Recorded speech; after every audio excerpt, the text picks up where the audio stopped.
ಸುಭಾಷ್ ಚಂದ್ರ ಬೋಸ್ ರವರ ಬಗ್ಗೆ 15 ಸಾಲುಗಳ ಪ್ರಬಂಧ.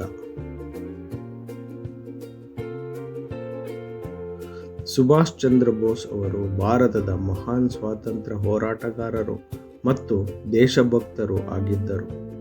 ಇವರು 1897 ಜನವರಿ 23ರಂದು ಒಡಿಶಾ ಕಟಕ್ನಲ್ಲಿ ಜನಿಸಿದರು.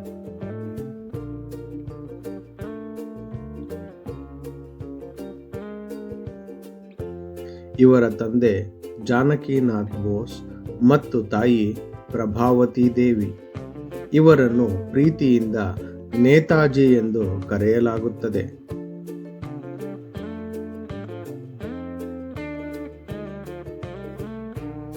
ಸುಭಾಷ್ ಚಂದ್ರ ಬೋಸ್ ರವರು ಬಾಲ್ಯದಿಂದಲೇ ದೇಶಭಕ್ತಿಯ ಮನೋಭಾವವನ್ನು ಹೊಂದಿದ್ದರು.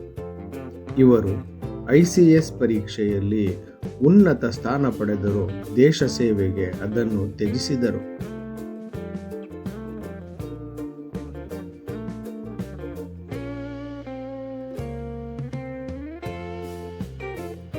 ಇವರು ಬ್ರಿಟಿಷರ ವಿರುದ್ಧ ಹೋರಾಡಲು ಸಶಸ್ತ್ರ ಹೋರಾಟವನ್ನು ಬೆಂಬಲಿಸಿದರು.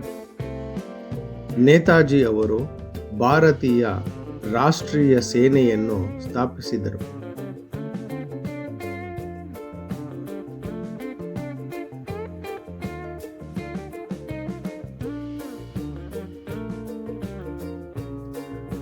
ನನಗೆ ರಕ್ತ ಕೊಡಿ, ನಾನು ನಿಮಗೆ ಸ್ವಾತಂತ್ರ್ಯ ತರುತ್ತೇನೆ ಎಂಬುದು ಅವರ ಪ್ರಸಿದ್ಧ ಘೋಷಣೆಯಾಗಿತ್ತು. ಅವರು ದೇಶದ ಯುವಕರಲ್ಲಿ ಧೈರ್ಯ ಮತ್ತು ಆತ್ಮವಿಶ್ವಾಸ ತುಂಬಿದರು.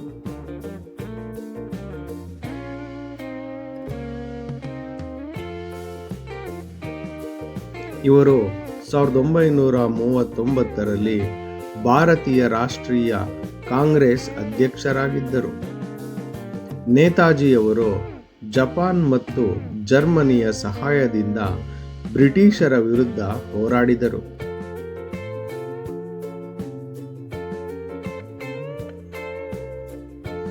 ನೇತಾಜಿಯವರ ನಾಯಕತ್ವ ಅಪಾರವಾಗಿತ್ತು. ಅವರ ಜೀವನ ದೇಶಭಕ್ತಿಗೆ ಶ್ರೇಷ್ಠ ಉದಾಹರಣೆ. ಸುಭಾಷ್ ಚಂದ್ರ ಬೋಸ್ ಅವರ ಸಾವಿನ ಬಗ್ಗೆ ಇಂದಿಗೂ ರಹಸ್ಯವಿದೆ. 1945 ಆಗಸ್ಟ್ 8ರಂದು ವಿಮಾನ ಅಪಘಾತದಲ್ಲಿ ನಿಧನರಾದರು ಎಂದು ಹೇಳಲಾಗುತ್ತದೆ.